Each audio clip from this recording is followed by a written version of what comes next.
It's getting dark, so I'm going to tell you a quick story of Pakistan. Some of the different ways that they would put it together. Finally, after, 10 years of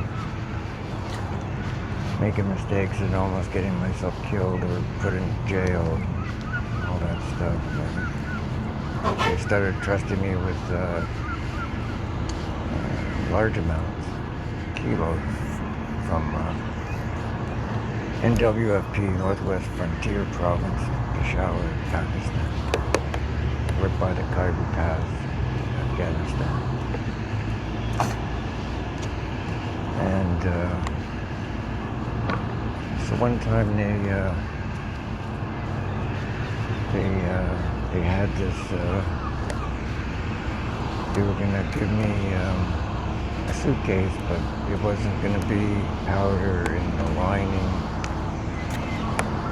false bottom. It was clothes. I could have worn the clothes, but I just put it in my suitcase.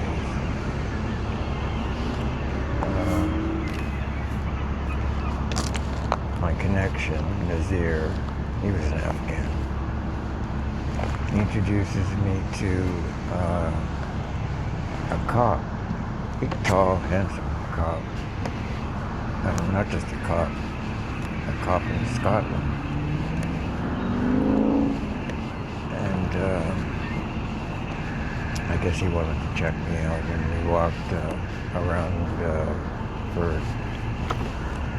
a big block for 10-15 minutes, and we talked. I get along with everybody. And at the end, I guess he figured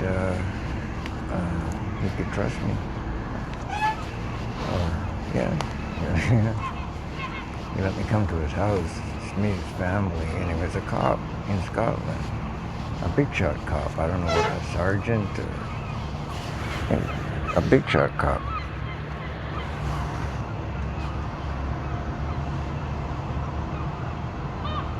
And before I went to Scotland to meet him, we all went up to this little village, and I mean village, this was like a village, with a guy in a little shack. You could call it a shack. I didn't see the bed or anything, but I'm sure there was one somewhere. An old guy. They called him like a wizard. They said he'd make a flying thing, like a flying, he'd make it himself and, rev up the engine and jump off a cliff and fly down to the bottom. Anyhow, he had a big pot, looked like a wizard. He had a big pot of boiling water, and he was making a solution to put into these clothes, unbleached clothing, white, special material.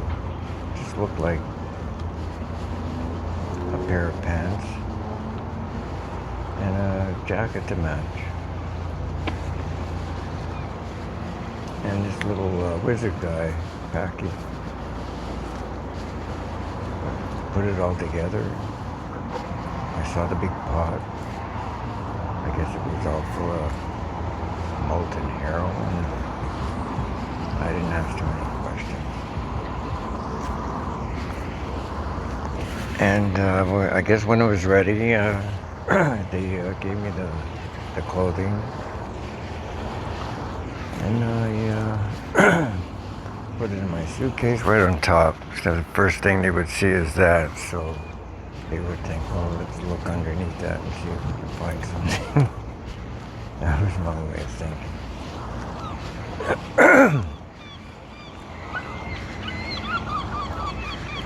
And as exactly what happened. I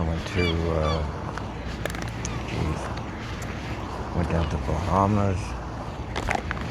From there I went to Miami. And from Miami I went to Toronto. And then I got back and I cut little pieces.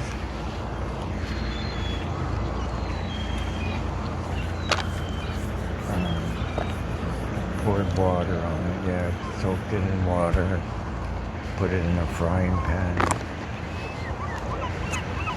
and wring out the piece of clothing. Wring it all out into a frying pan. Those must have been the instructions they gave me.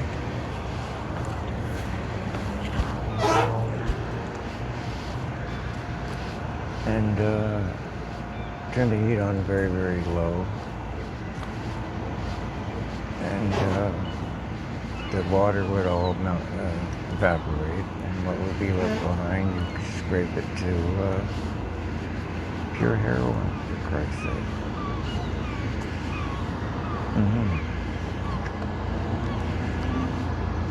That was one of the... And then years later, I would hear of people getting busted with bottles, bottles of white wine, but it was really just a bottle of heroin. Nobody, I've never heard of anybody pouring it into clothing, and taking it back that way. I don't know if I was crazy or stupid or just believed I could get away with that. Who the hell knows? But I've never heard of anybody doing that before. No, just me.